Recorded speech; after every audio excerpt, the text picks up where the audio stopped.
Ciao, sono Luca Spinelli, consulente finanziario indipendente. Ti do il benvenuto nell'episodio 4 di 5 del mio corso intensivo Come investire. Vediamo il Golden Butterfly Portfolio. Sicuramente sai già cos'è, ma per chi non lo sapesse lo spieghiamo molto velocemente. È un portafoglio che tenta di tenerti tranquillo in qualsiasi momento della tua vita, in qualsiasi momento storico, ok? È un portafoglio che non fa mai né bene né male, diciamo. Golden, infatti. Come composto? Allora, il Golden Butterfly Portfolio, io lo chiamerò Golden Portfolio probabilmente, quindi perdonami se gli tronco il nome prossimamente, è formato essenzialmente da azioni, obbligazioni e oro, però è ripartito, attenzione, in 5 componenti diverse. È composto da azioni large cap, azionariato large cap, azionariato small cap, poi abbiamo la parte obbligazionaria di short term, la parte obbligazionaria long term e l'oro. Eccolo qua, Golden Butterfly, ma non perché ha dentro l'oro o tanto oro, però c'è anche l'oro. Spieghiamo velocemente magari cosa vuol dire large cap, small cap, eccetera. Allora, le azioni sappiamo cosa sono dei pezzi di azienda, le azioni, no? Io voglio un pezzo di Apple, mi compro l'azione di Apple, quindi ho dei diritti e dei doveri, diciamo, nei confronti di Apple. Large cap, bello dice la parola, large cap, capitalizzazione, quindi aziende che capitalizzano molto, hanno un valore di mercato molto alto. Ovviamente small cap vuol dire il contrario, piccola capitalizzazione, quindi large cap Apple, small cap Padelle Mario Rossi SPA. Poi stessa cosa si applica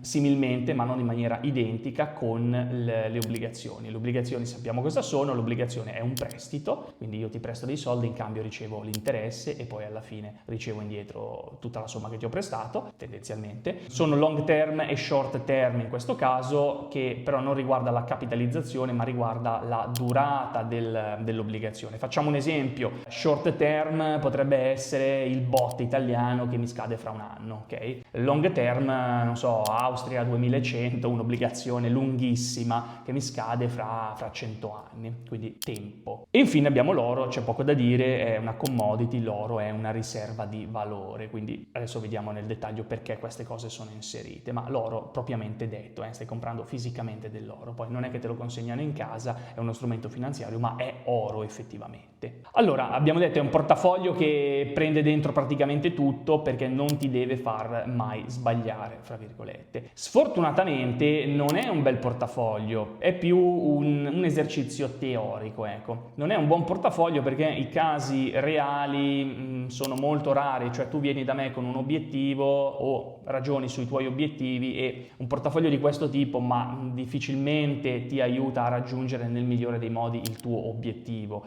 Un portafoglio che probabilmente ti potrei suggerire è composto da azioni, obbligazioni, oro, certo, ok, siamo tutti d'accordo, ma sicuramente non con queste componenti. Insomma, c'è veramente poco da dire, è un portafoglio che non ha alcun senso d'esistere se non sui libri di scuola, a parer mio. Che non vuol dire che è un brutto portafoglio, non voglio assolutamente far passare questo messaggio, ma non è il portafoglio ottimale. Quindi è brutto perché non è ottimale. Un portafoglio che non è ottimale, non è fatto su misura, non è personalizzato su di te, sarà sempre un brutto portafoglio, ok? Qua sfortunatamente devo dirlo, ok? Ti devo dire che è un portafoglio che ha delle problematiche, perché certo non è fatto su misura per te, quindi questo è un problema, ma ha poi delle problematiche un attimo più specifiche e adesso le affrontiamo. È un portafoglio che va ribilanciato spesso, sfortunatamente. Quindi hai 5 componenti, e guarda che 5 componenti solo di portafoglio sono tante, che vanno ribilanciate. Vuol dire che se l'azionariato large cap o small cap cresce troppo poco, o idem l'obbligazionario, idem l'oro, io queste componenti una volta ogni 3 mesi, una volta all'anno, dipende, le devo ribilanciare. Cosa vuol dire? Vuol dire che io devo vendere e devo comprare, quindi io continuo a comprare e vendere la bellezza di 5 componenti, non so se ci rendiamo conto, 5 componenti. Quindi io ci sto lasciando ogni volta le operazioni di esecuzione, fai finta che spendi 20 euro d'operazione, vuol dire che ogni volta che tu ribilanci questo portafoglio potresti spendere fino a 5 per 20, 100 euro, che sembra poco, ma se lo fai ogni 3 mesi ci stiamo lasciando una pensione di anzianità praticamente all'anno. Poi anche se lo fai una volta all'anno sono comunque 100 euro che tu mi vai a, fra virgolette, a buttare nella patumiera. Quindi l'inefficienza, tagliamo sempre l'inefficienza. Poi il problema però non è tanto questo, il problema è che tu ribilanciando queste 5 componenti, magari ne ribilanci una, magari 2, magari 3, magari 4, magari 5,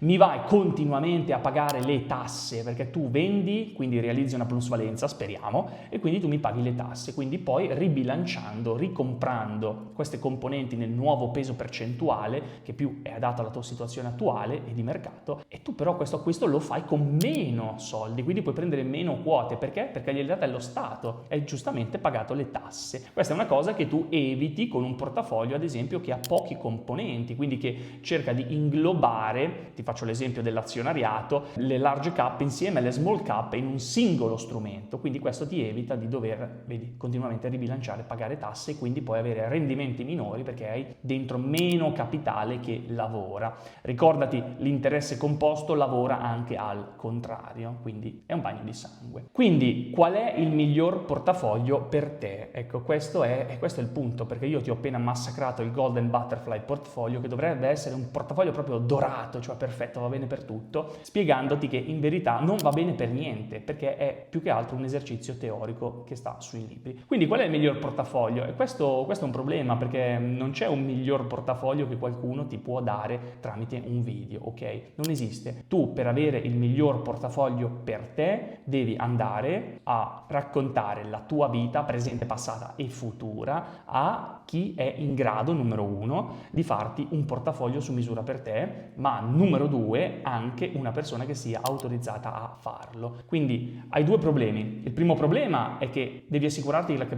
la persona che sta rispondendo alla tua domanda, cioè qual è il miglior portafoglio per me, sia autorizzata a dirtelo. E non sono i content creator su YouTube, sfortunatamente. Fanno dei lavori di educazione finanziaria straordinaria, ma non possono loro, sfortunatamente, è un peccato, non possono rispondere a questa domanda per te. E poi comunque il numero 2, neanche io che sono autorizzato a rispondere a questa domanda potrei farlo tramite un video, perché questo è un canale unidirezionale. Io non so niente di te, lo diremo all'infinito. Se io non so niente di te non posso rispondere alla tua domanda, e per sapere di te, sfortunatamente, dobbiamo trovarci qui in studio oppure su Google Meet e dobbiamo fare la consulenza indipendente, quindi mi devi raccontare tutto. Io spero di non averti depresso, spero di non aver distrutto la tua idea dorata del Golden Butterfly Portfolio, però sfortunatamente le cose sono così. Quindi ottimo caso studio il Golden Portfolio, ma con tutti i limiti che abbiamo appena visto. Quindi ti ringrazio e noi ci vediamo al prossimo e ultimo video del corso intensivo Come investire. Ciao!